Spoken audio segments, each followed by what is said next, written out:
Hi guys, இப்போ நம்ம Anna Nagar food ஸ்ட்ரீட்டுக்கு தான் போயிட்டுருக்கோம். வாங்க போகலாம். இங்கே எத்தனை பேர் போயிருக்கீங்க? நீங்கள் எத்தனை பேர் போயிருக்கீங்கன்னு கமெண்ட்ஸில் சொல்லுங்கள். வாங்க போயிட்டே இருக்கோம். இவன் தான் என் பூனை, செல்ல பூனை வேணா புட்டி. ஹெல்மெட் ரொம்ப முக்கியம் பிக்லே. எனக்கு போயிட்டே இருக்கும் போதே தோணுச்சா அம்மா கிட்ட எதனா கேட்கணுன்ட்டு.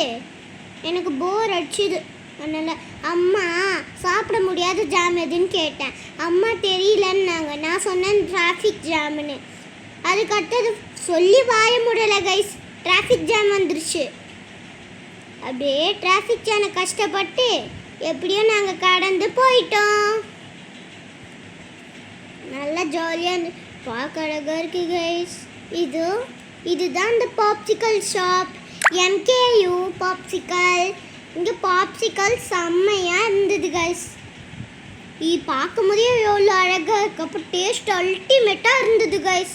நெக்ஸ்ட் இந்த ஜூஸ் கடைக்கு தான் கைஸ் போயிருந்தோம். இந்த கடையில் நான் டபுள் சாக்லேட் ஐஸ்கிரீம் தான் கைஸ் வாங்கினேன். இந்த ஐஸ்கிரீம் பார்க்கும் போதே அழகாக இருந்தது. மேலே ஸ்ப்ரிங்கிள்ஸ் போட்டு சாக்லேட் ஸ்டஃப்லாம் வச்சு செம்மையாக இருந்தது கைஸ். நான் இதை சாப்பிட்டுட்டே இருந்தேன். நல்லா இருந்தது, எனக்கு ரொம்ப பிடிச்சிருந்தது கைஸ். நான் சாப்பிட்டுட்டே இருந்தேன்னா அந்த கேப்பில் எங்கள் அம்மா அப்பா பானிபூரி கடையாந்த நின்று பானிபூரி சாப்பிட்டுட்டு இருந்தாங்க.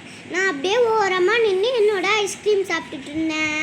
சூப்பராக இருந்தது. ஆனால் ஐஸ்கிரீமே எனக்கு ரொம்ப பிடிச்சிருந்தது. இந்த ஷாப் வந்து எங்கே லொக்கேட்டாக இருக்குன்னா தையல பிரியாணி கடை கிட்டே லொக்கேட்டாக இருக்குது. இதுதான் தையல பிரியாணி கடை கைஸ். இந்த கடை ரொம்ப லைன் பெருசாக இருந்தது. எங்கள் அப்பா எப்படியோ லைன் எல்லாம் தாண்டி போய் தையல பிரியாணியை வாங்கிட்டு வந்துட்டாரு. அவ்வளோதான், பாய்.